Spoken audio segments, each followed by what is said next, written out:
পৃথিবীতে সবচাইতে শ্রেষ্ঠতম দোয়ার স্থান হলো মা-বাবা। ওই মা-বাবা যদি হাত পাতে আওয়াজ পর্যন্ত পৌঁছে যায়, ওই মা-বাবা যদি বদুয়া করে, পৃথিবীর সব তীর সব টার্গেট মিস হতে পারে, কিন্তু মা-বাবার বদুয়া কখনো মিস হয় না, কখনো মিস হয় না। আর সন্তান মা-বাবার জন্য যখন দোয়া করে, পৃথিবীর কোন হুজুর কিন্তু পৃথিবীর কোন বুজুর্গ ব্যক্তির দোয়া কবুলের ব্যাপারে সন্দেহ থাকতে পারে, কিন্তু সন্তান যখন মা বাবার জন্য দোয়া করে এই দোয়া ফেলে দেয়। সুবহানাল্লাহ।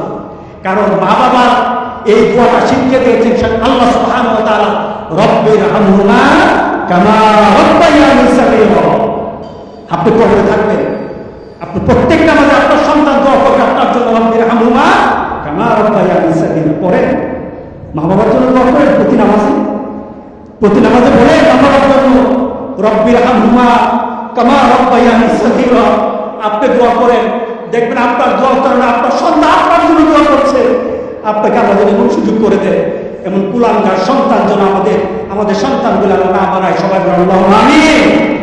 আপনার দালান, আপনার বাড়ি, আপনার সম্পদ, আপনার ব্যবসা, আপনার পৃথিবীর প্রতিপত্তি যত কিছু আছে, সব আপনি দুনিয়াতে ফেলেই চলে যেতে হবে, কিন্তু সন্তান কিন্তু আপনাকে ছেড়ে দিবে না।